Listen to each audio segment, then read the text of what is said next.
आजकल तो विज्ञान ने आँख को भी मरा हुआ आँख ले जा करके दूसरों में कर देता। आप आँख दीजिए ना।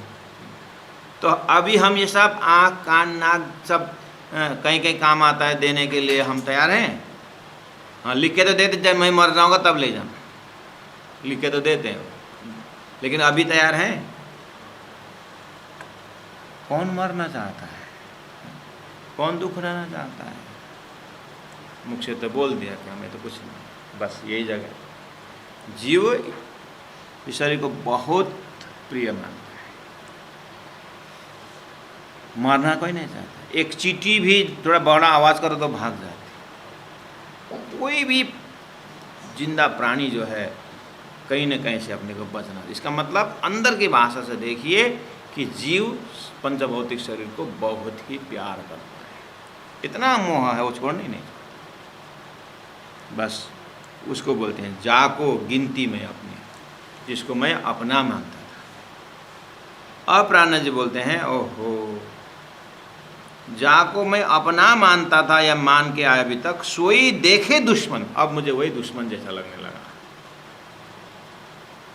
क्यों? क्या करें? यही आँख है, दुनिया को देख देख करके कभी थकती। यही कान है, दुनिया की निंदा और अपनी प्रशंसा सुन करके कभी थकते नहीं। मैंने आत्मा भी सोच रही है, मैंने कान सुनाई कम दे रही है करके मैं कितना दवाई किया, क्या सुनाई देना, क्या सुनाई देता है कम? बोले संसार की बात।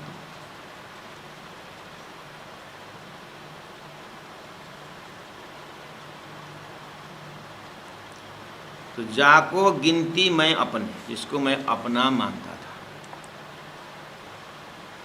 सोई देखे दुश्मन, अब मुझे वो दुश्मन दिखने लगा। इसी का नाम है सुंदर साथ जी, पहले पीतु शरबत मौत का। एक बार मरना चाहिए सभी चीजों से। देखे देखा है तो भी ना छूटे। पहला नंबर तो कोई हमको दिखा दे और हम देखें, बड़ी बात। अपने आप देखें, बहुत अच्छी बात। कोई दिखाने पर देखें, बहुत बड़ी बात। और दिखाए बिना दिखे तो और उच्च कोटि की बात है। लेकिन ठीक उल्टा क्या है, धनी कहते हैं देखे देखाए तो भी ना छूटे। हम देख रहे हैं कि शरीर क्षणिक है और ये जा रहा है, कोई संसार में रहता नहीं, मरना सबको है, ये जानते हैं। ये और मरना ही नहीं, वृद्ध हो रहा है और अंत में शरीर कुछ काम आने वाला नहीं, सब जानते हैं। फिर भी इसमें रहना जीव पसंद करता है। तो जाना ही है तो ठीक है, तो किस तरह से इसके माध्यम से मेरी उद्धार होगी वो करना चाहिए ना। उद्धार की तो बात ही नहीं है, आत्मा कल्याण की तो बात ही नहीं है, साधन जरूर है। इसलिए बोलते हैं देखे दिखाए तो भी ना छूटे, कोई ऐसी आज्ञा बल कुन्न कुन्न हो जा करके कहने वाला प्रसंग कुरान का। एको हम बहुश्याम नारायण ने करने पर सृष्टि बनी हुई है, इसका ये माया का ये कोई ऐसी आज्ञा बल कुन्न, ये कहाँ से इसका आज्ञा, इसके हुक्म इसको मिला हुआ है। बहुत बलवान हुक्म है इस सृष्टि की कि जीव को, आत्मा को यहाँ कुछ नहीं चलता। ऐसा परिवेश खड़ा कर दिया। हे धामधनी, हे राज महाराज, आपकी माया बहुत तगड़ी। देत दिखाए तो भी ना छूटे, कोई ऐसी आज्ञा बल कुन्न।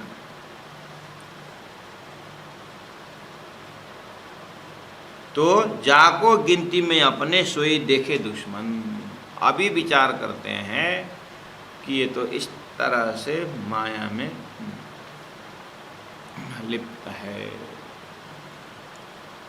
सुंदर साथ जी तो यहाँ ये भाव दे, मैंने कहा कि एक बार मरने की जो बात हो रही है कि ये गुणांगेंद्रियों से ही जीव का कल्याण भी है और इससे नुकसान भी है। इसलिए साधन जरूर है, लेकिन ये साधन से गाड़ी भी साधन है, घोड़ा भी साधन है, और ठीक से उसको संयम में रखा है तो घोड़ा पार भी लगा देगा, नहीं तो घोड़ा पछाड़ के मार भी देगा। गाड़ी अच्छी तरह से साधन का गैरेज में ले जा करके थोड़ा सा उसके भाषा समझे तो ये लक्ष्य में पहुंचा भी देता है, नहीं तो ये रास्ता में मार भी देता है। ऐसे ही शरीर परमात्मा का देन जरूर है, लेकिन माया का अंग होने के कारण ये इसको दुश्मन देखना ही पड़ेगा। इससे वैराग्य लेने के लिए शुरुआती दौर में इसको तभी जा कर के हम इससे बच सकते हैं। तो अजागृत होकर के ये तो मोह है। अगर जागने के बाद इस शरीर से मोह भी हुआ तो भी प्रेम है। सदगुरु महाराज भागवत के अंतिम छोर में शरीर छोड़ने के लिए तैयार हो गए। मामति प्राण जी परात्म देखने के चक्कर में शरीर छोड़ने को तैयार हो रहे थे। बस ऐसे ही लोग ऐसी भाषा बोल सकते हैं कि अपने को उठाने का,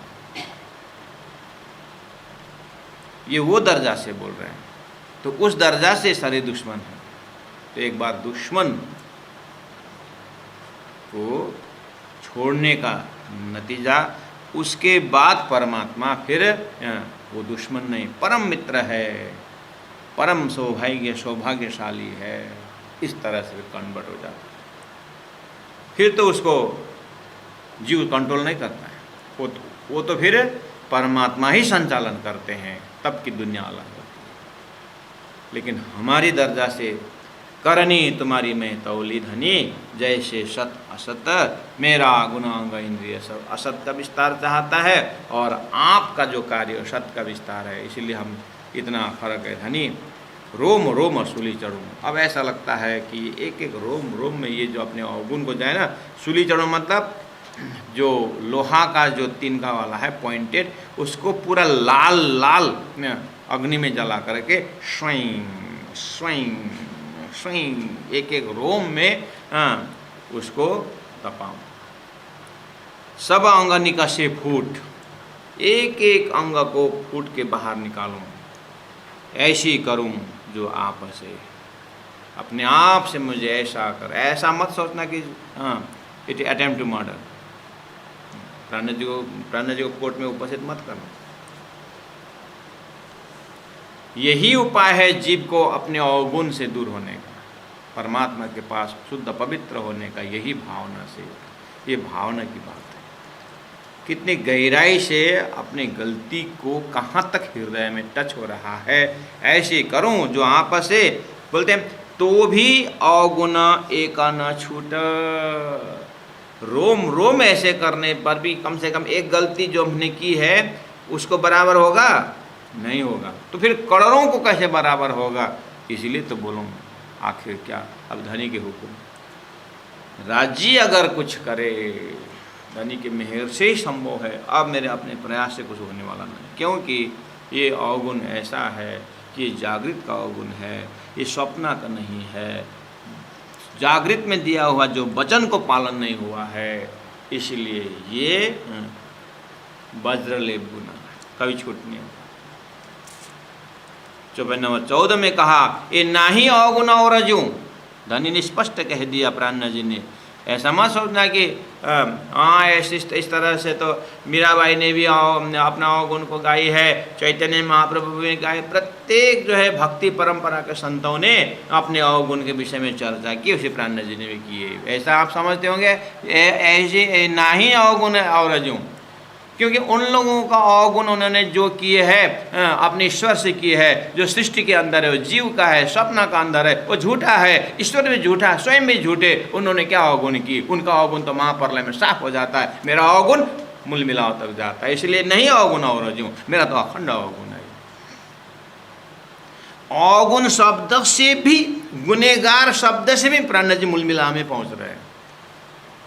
दिव्य परम धाम का वर्णन से तो मूल मिलाव में पहुँच देंगे ही। जलहल ज्योति करे रे सिंहासन शोभा अपरम पार करके भी वहाँ का गाना, लेकिन गुनाह शब्द से भी मूल मिलाव में ही पहुँच रहे हैं, उस जागृत के भूमि भी पहुँच रहे हैं। क्यों? क्योंकि वहाँ जो वचन दिया था वो यहाँ पालन नहीं हुआ। कि ना ही अवगुण और रजू, मेरे तो लेप वज्र लेप है, अर्थात अखंड है। वज्र, इंद्र का वज्र बोलते हैं ना, वज्र कठोर। ऐसे ये अवगुण, ऐसा दाग, ऐसा छाप है कि राजी महाराज, मैंने अवगुण करने से पहले ही ये अवगुण रिकॉर्ड हो गया धनी के हृदय में। तो अब धनी के हृदय में रिकॉर्ड हुआ, कभी नाश होगा? ये वज्र लेप गुना, इसलिए नहीं और जो, हाँ, एक झूठे जीव ने झूठे ईश्वर के साथ किया हुआ गुनाह की व्याख्या नहीं है ये।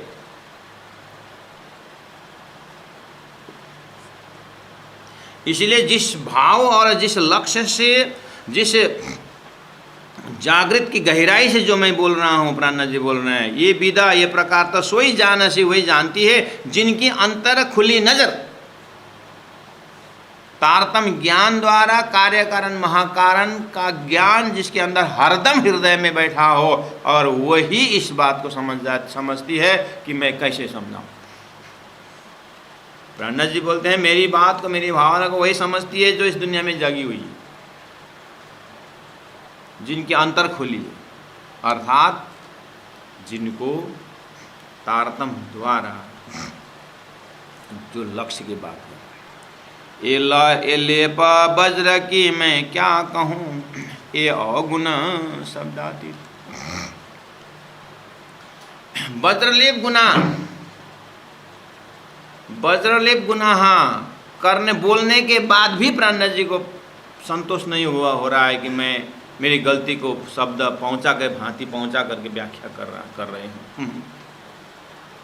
मेरे से जो गलती हुई है और गुनाह हुई है वो वज्रलेप है, कहने पर भी प्राणनाथ जी को संतोष नहीं हो रहा है। हम तो थोड़ी सी गलती की माफ़ मांगी और नहीं, अब तो माफ़ मांगी मैंने करके हम तो बराबर हो गया समझते हैं। हम हृदय में चोट पहुंचता ही नहीं। गलती की है माफ़ मांगे, गलती की है माफ़ मांगे, आदत बढ़ जाती है, आदत हो गई है।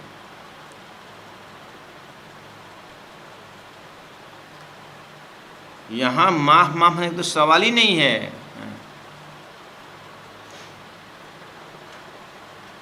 अपने उस दिव्य परम धाम मूलमिला का वचन को, गुनाह को, धनी का वचन, इसलिए मोहम्मद ने पहले कह दिया, संकेत दे दिया है कि मोहम्मद खुदा से पूछते हैं कि आपके बगल में जो मुर्गा बैठी है वो चोंच में खाक लेकर के क्यों बैठी है? मोहम्मद ने पूछा खुदा ने क्या कहा? तुम्हारा उम्मत ने गुनाह किया, मेरी उम्मत ने गुनाह किया, बस उतना ही। ये हकीकत का मजल है, इसका अर्थ खुले तो मार्फत हो जाएगा। और इसलिए मोहम्मद ने कहा मैंने हकीकत का रखा, लेकिन मार्फत तो खुदा ने आगे खोलेगा। तो प्राणनाथ जी ने खोल दिया। क्या बोले? मुर्गा इज इक्वल टू श्यामा जी चोंच में खाक लेकर के जो बैठे हैं, ये खेल देखने के, झूठे खेल देखने की इच्छा, खाक और मुख मौन। क्यों? मांगा खुद और भोग रहे हैं, और सब परम धाम को भूल करके संसार में तो खाक मुख में लेके बैठे। प्राणनाथ जी ने कहा ओहो, तो पहले ही मोहम्मद के मुखारबिंद से पहले ही बोल दिया तुम्हारा उम्मत ने गुनाह किया है। वो गुनाह जहाँ जब्राइल नहीं पहुँच सका, हे मुसलमानों, कुरान के ज्ञानी वाने हो, वहाँ गुनाह कैसे पहुँचा? प्राणनाथ जी बोलते हैं ये वज्रलेप गुनाह मेरा वो है कि मैंने खेल को मांगा और धनी ने समझाया नहीं देखने का, नहीं जाने का, हम जबरदस्ती आए और ये बोल के आए कि नहीं भूलेंगे, और आते ही भूल गए। इससे ज़्यादा गुनाह क्या हो सकता है? इसलिए ये वज्रलेप की मैं क्या कहूँ। आगे बोलते हैं मुझे संतोष नहीं हुआ, मेरे अवगुण के विषय मैंने जाहिर की लेकिन मुझे खुशी नहीं हुई। क्यों? क्योंकि ये अवगुण शब्दातीत। कैसे शब्दातीत? जब तक दिव्य परम धाम रहेगा और जब तक धाम में ये आत्मा की उपस्थित रहेगी, ये अवगुण, ये भूलन का दाग जो है तब तक रहेगा। इसका मतलब अखंड है, ये अखंड रहेगा, इसीलिए शब्दातीत। आगे क्या बोल सकता हूँ? वज्रलेप से भी आगे शब्दातीत हो गए। क्यों? क्योंकि ये धनी के हृदय में रिकॉर्डिंग है। अब मजा इस बात के कि इस भाव जो प्राणनाथ जी रख रहे हैं, अब मेरे तो यही है, मैं इतने वज्रलेप हूँ, गुनहगार हूँ, रोम रोम गुनाह है, एक रोम में करोड़ों गुनाह है प्रभु, मैं ऐसा नीच पतित, अब मैं क्या बोलूँ? मैं आपके पास क्या नज़रा, आप कैसे मुझे देखोगे? मुझे ये टेंशन हो रहा है। आप मेरी गलती को देखते हैं, आप तो एक नज़र फिरा करके नहीं देखने वाले, एक सेकंड भी आप देखने वाले नहीं है। सदगुरु ने मुख फिराए थे, लौट के देखे नहीं। पीछे जाकर सही सदगुरु ने आपने सही किया मेरी गलती को देखते हुए। इस तरह से गलती अब उनकी महानता, गलती है या नहीं हम तो देख रहे हैं, गलती नहीं, लेकिन वो बोलते हैं आपने ठीक ही किया। कहने का मतलब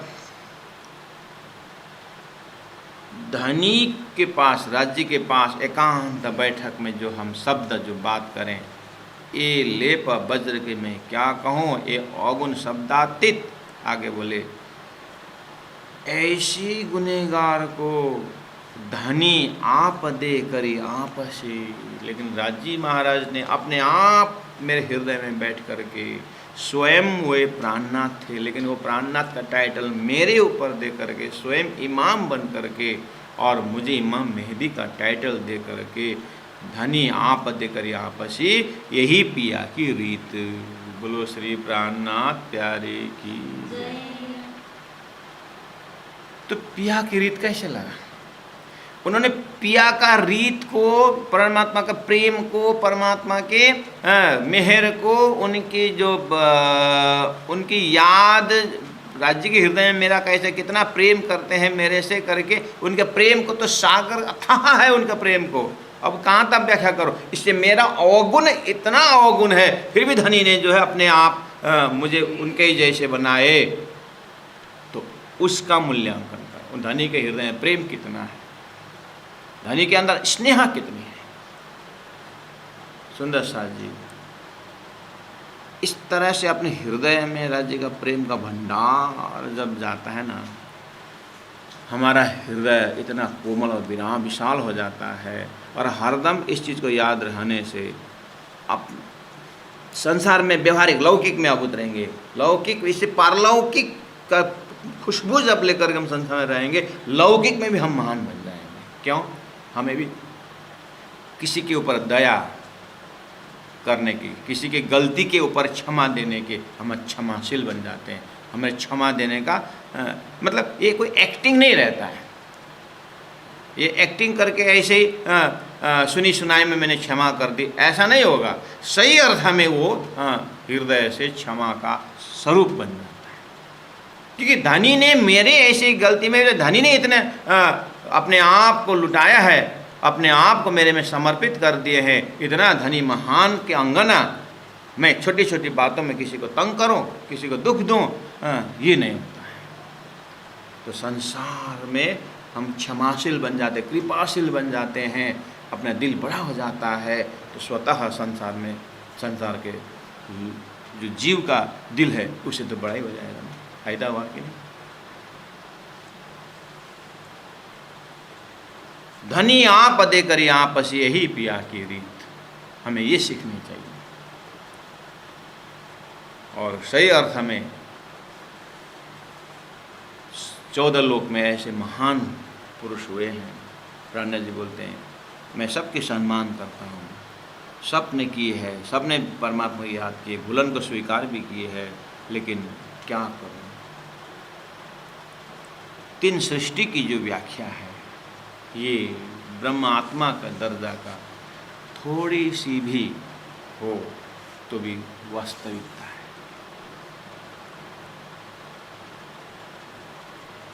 प्लास्टिक के लड्डू, प्लास्टिक के एप्पल,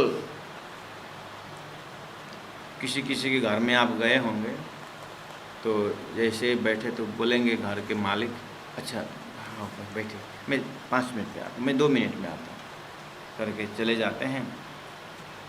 तो 2 मिनट चले जाने का मतलब है कि कम से कम 5 मिनट हमने घर कैसा बनाया कोने कोने देख ली।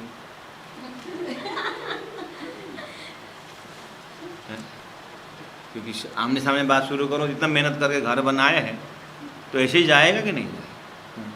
तो अपने घर दिखाने के लिए भी 2 मिनट अंतर्ध्यान हो जाते हैं और 5 मिनट लगा लेते हैं।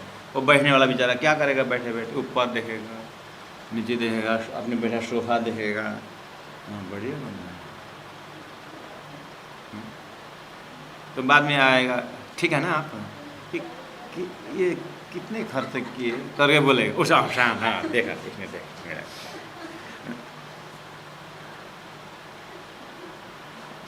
कंपटीशन। तो 2-4 मिनट 8-10 मिनट लगा करके छोड़ के चले जाते हैं और बेचारा बैठे बैठे देखेगा सारा चीज़। मैंने किस प्रसंग से ले आ रहा था भूल, ये दृष्टांत मैं एक पॉइंट में ले आ रहा था, फिर आएगा तो बताता हूँ।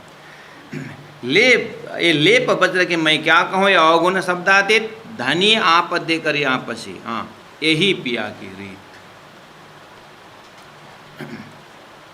तो अपना धनी का पिया का रीत तो गाना ही है, पिया का प्रेम तो गाना ही है।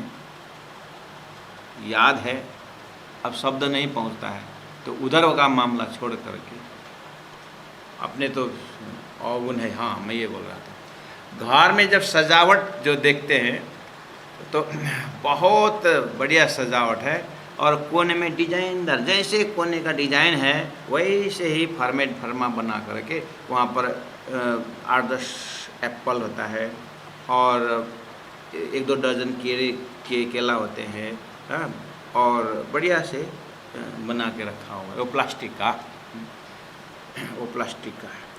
तो ये सब डिजाइन अंदर खाने का चीज़ का बढ़िया, जैसे टेबल में भोजन के लिए बुलाते हैं, जैसे टेबल में बैठे वो जो टेबल में जो सजाया होता है वो प्लास्टिक का जो होता है ना, उसमें डिजाइन केले और सलाद सब होता है वहाँ पर। तो भोजन लेके आने वाला किचन से, रसोई घर से देरी से भी आए तो भूखे सुंदर सा जो गेस्ट है वो कम से कम नक्शा का एप्पल तो देखते रहेंगे। जो प्लास्टिक में है जो सलाद है, सलाद भी एकदम केला का, नहीं सलाद में तो केला नहीं था, काकरा, गाजर, क्या क्या मूली है और क्या होता है टमाटर, हाँ वो भी वो डिजाइन वाला ऐसा, अब पता नहीं क्या क्या होता है। और वो देखते रहे ऐसा, कोई होता है ना प्लास्टिक, 2 मिनट देरी से आने में तो भी देख करके मन, ये सब होते हुए भी आखिर भले यहाँ का चीज़ कोई नहीं है, दूसरे आए, लेकिन वही हम अच्छा लगता है वही हम लेते हैं, इसे तो पेट नहीं भरता। ऐसे ही 14 लोग के भक्तों ने भरमार अवगुण अपना दिखाया है, लेकिन सुंदर सहज अंततगत्वा नाशवंत है। इसीलिए प्राण जी बोलते हैं मेरा तो वज्र लेप है, मेरा नाश नहीं होगा, न मेरा अवगुण नाश होगा और न धनी का रीत नाश होगा।